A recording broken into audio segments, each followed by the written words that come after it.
Hey guys, welcome to my YouTube channel. So आज की इस वीडियो में हम स्टडी करेंगे प्रोबेबिलिटी डिस्ट्रीब्यूशंस। ठीक है, there are two type of probability distributions according to data. ठीक है, डाटा की मैंने कितनी डिस्ट्रीब्यूशन बताई है कि एक होता है हमारे पास डिस्क्रीट डिस्क्रीट प्रोबेबिलिटी। ठीक है, एक होता है हमारे पास कंटिन्यूअस। ठीक है, तो जो हमारे पास डिस्क्रीट होता है, ठीक है, डिस्क्रीट प्रोबेबिलिटी डिस्ट्रीब्यूशन, ठीक है, जिसमें वैल्यूज डिस्क्रीट होती हैं, उसकी हमारे पास थ्री टाइप्स होती हैं फर्दर। ठीक है, उनको बोलते हैं binomial binomial distribution. The second one is Poisson and the third one is hypergeometric. ठीक है, हाइपरज्योमेट्रिक।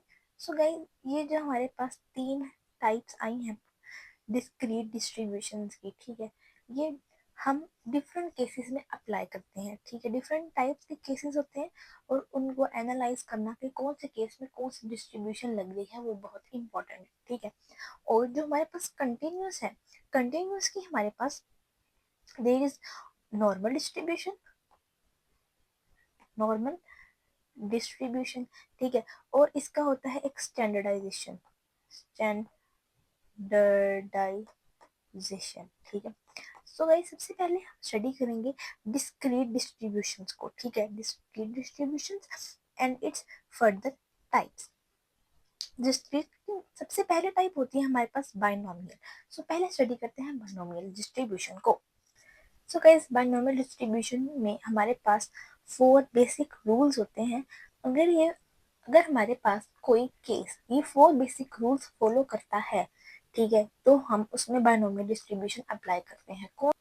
सो गाइस, इसका रूल नंबर वन है कि हमारे पास फिक्स नंबर ऑफ ट्रायल्स हो, मतलब जो हम अपने ट्रायल्स कर रहे हैं उसका नंबर फिक्स हो। ठीक है, फॉर एग्जांपल मैंने कहा कि अगर मैं एक कॉइन 10 टाइम्स फ्लिप कर रही हूँ, ठीक है, तो 10 टाइम्स क्या है, इसका एक कांस्टेंट, एक फिक्स नंबर ऑफ ट्रायल्स है। ठीक है, so the second step is only two possible outcomes हो। ठीक है, या तो हमारे पास सक्सेस हो या तो हमारे पास फेलियर हो। ठीक है, मतलब एक कॉइन टॉस किया, या तो मेरे पास हेड आएगा या तो मेरे पास टेल आएगा। ठीक है, या तो हेड आने पर मैं विन करूंगी या हेड आने पर मैं लॉस करूंगी। ठीक है, तो मतलब एक उसका टू पॉसिबिलिटीज ही होंगी, सक्सेस या फेलियर। ठीक है, विन और लॉस, यस और नो। ठीक है, कांस्टेंट प्रोबेबिलिटी ऑफ सक्सेस, मतलब हमारे पास जो सक्सेस की प्रोबेबिलिटी है वो कांस्टेंट होनी चाहिए। ठीक है, ये नहीं है कि अगर हमारे पास फेलियर कम हो रहे हैं तो सक्सेस भी कम हो। ठीक है, तो हमारा जो फेलियर है वो इफेक्ट नहीं करेगा सक्सेस पे। ठीक है, ठीक है, and the fourth one is trial are independent. ठीक है, मतलब कि हम जितने मर्जी ट्रायल करें, वही फर्स्ट वाली ही बात आ गई कि फिक्स नंबर ऑफ ट्रायल्स है। ठीक है, tossing a coin repeatedly, ठीक है, one toss doesn't influence the next one. ठीक है, अगर मैंने एक दफा टॉस किया, उसका वट एवर द रिजल्ट आए, वो मेरे पास नेक्स्ट फ्लिप को इफेक्ट नहीं करेगा। ठीक है, सो गाइस, ये फोर बेसिक से रूल्स हैं जो हमें बताते हैं कि हमने इस केस पर हमने प्रोबेबिलिटी डिस्ट्रीब्यूशन अप्लाई करनी है। सो गाइस, बेसिक सा फॉर्मूला है हमारे पास बाइनोमियल डिस्ट्रीब्यूशंस की प्रोबेबिलिटी मेजर करने का, कि बाइनोमियल डिस्ट्रीब्यूशन ऑफ एन और पी। ठीक है, ये एन मुझे क्या बता रहा है, एन मेरे पास नंबर ऑफ काउंट्स है। ठीक है, और जो पी है वो मुझे बता रहा है मेरे पास सक्सेस, नंबर ऑफ सक्सेस एक इवेंट्स के कितने हैं।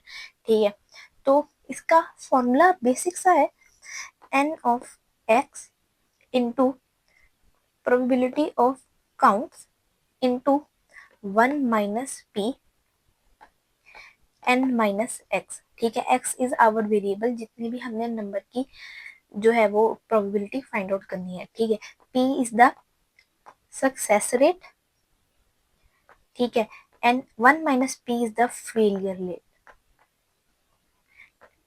ठीक है, सो अब हम इनको क्वेश्चंस में किस तरह से पुट करेंगे, क्वेश्चन में जो हम वैल्यूज पुट करेंगे आपको अच्छे से आइडिया होगा, लेकिन उससे पहले हम नॉर्मल डिस्ट्रीब्यूशंस की एक्सपेक्टेड वैल्यू, वेरिएंस और स्टैंडर्ड डेविएशन फाइंड आउट करेंगे। सो गाइस, एक्सपेक्टेड वैल्यू या मीन मेरे पास किस तरह से आती है बाइनोमियल ट्रेंड्स की, जो कि सिंपल है मेरे पास n क्रॉस p, ठीक है, जितने टाइम नंबर ऑफ काउंट्स हुआ multiplied by its success rate, ठीक है, वो मेरे पास सिंपल हमें एक्सपेक्टेड वैल्यू मतलब मीन प्रोवाइड कर देगा, ठीक है।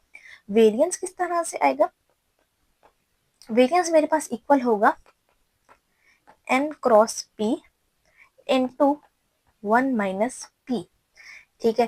Failure and success rate both are multiplied, और जो मेरे पास स्टैंडर्ड डेविएशन है इसकी, ठीक है, वो मेरे पास किस तरह से मेजर होगी, square root of n cross p 1 minus p, ठीक है, या सिंपल मैं इसको स्क्वायर रूट ऑफ वेरिएंस बोल दूं, ठीक है। तो ये मेरे पास इसकी स्टैंडर्ड डेविएशन आ जाएगी, ठीक है। ये तीनों मेजरमेंट्स हम तीनों टाइप्स में करेंगे डिस्क्रीट प्रोबेबिलिटी डिस्ट्रीब्यूशन की। हर डिस्ट्रीब्यूशन में ये तीन चीजें मेजर जरूर होती हैं, expected value, variance and standard deviation, ठीक है।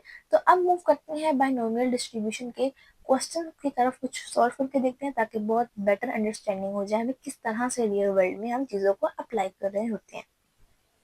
So guys, here is the question. The probability that a certain kind of component will serve a shock test is 3/4.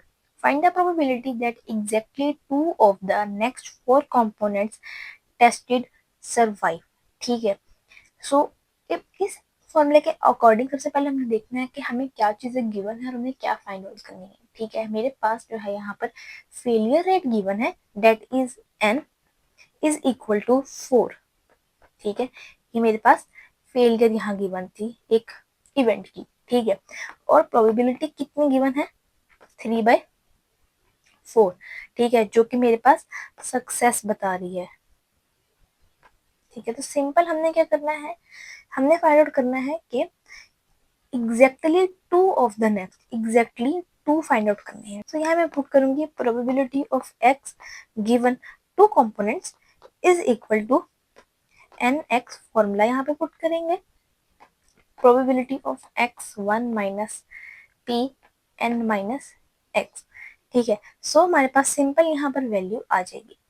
But अगर मैं कहूँ आपसे कि शॉक टेस्ट एटलीस्ट वन के लिए हम क्या करेंगे, यहाँ पे probability of x is greater than equal to 1, ठीक है, मतलब ग्रेटर देन 1 हो सकती है, लेकिन मैंने पूछा एटलीस्ट 1, एक या एक से ज्यादा, ठीक है, मतलब एक मस्ट हो, ठीक है।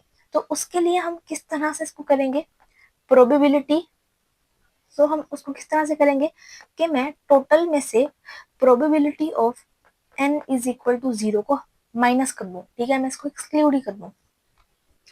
व्हाट डज इट मीन, मेरे कहने का क्या मतलब है कि there is a cup of glass here, ठीक है, और उसमें यहाँ पर इतना 0.2 तक वाटर फिल है, ठीक है। मैं आपसे कहूँ कि मुझे बताओ कि 10 में से कितना वाटर फिल है, या मैं आपसे कहूँ कि 10 में से मेरे पास कितना वाटर फिल नहीं है, ठीक है। तो आप क्या करोगे कि 10 में से माइनस कर दोगे 2 को, तो मेरे पास 8 आएगा, और मैं कहूँगी कि 8 लीटर मेरे पास पानी नहीं है इसमें, ठीक है। व्हाट डज इट मीन कि मैं अपने टोटल प्रोबेबिलिटी में से एक छोटी वैल्यू माइनस करके बड़ी वाली ज्यादा बड़ी चीज की प्रोबेबिलिटी फाइंड आउट कर सकती हूँ, ठीक है, इंस्टेड के मैं एक एक पॉइंट की प्रोबेबिलिटी निकालूं, ठीक है। यहाँ बेटर था कि मैं सिर्फ 2 पॉइंट्स की प्रोबेबिलिटी निकालती, 1 और 2 की, इंस्टेड के मैं 3 4 5 6 7 अप टू 10 तक प्रोबेबिलिटी निकालती, ठीक है। तो हम प्रोबेबिलिटी में से टोटल वैल्यू को माइनस कर देते हैं अपनी स्मॉल अमाउंट से, ताकि मेरे पास ज्यादा बड़ी प्रोबेबिलिटी आ सके, ठीक है। यहाँ पे टोटल वैल्यू क्या है, प्रोबेबिलिटी मेरे पास टोटल होती है 1, मतलब 100% में से मैंने प्रोबेबिलिटी 0 की माइनस कर दी, ताकि मेरे पास एटलीस्ट 1 या 1 से ज्यादा वैल्यूज आ जाए, ठीक है। आई होप आपको इस बात की समझ आ गई होगी। इसी तरह से जब मुझे एटलीस्ट बोला जाए, एटलीस्ट में हम इस तरह से प्रोबेबिलिटी फाइंड करते हैं, ठीक है। और अगर मैं आपसे कहूँ कि मोर देन या इस तरह से कहूँ, तो हम ये वाला साइन लगा देते हैं, ठीक है। आई होप आपको इतनी सी बात की समझ आ गई होगी।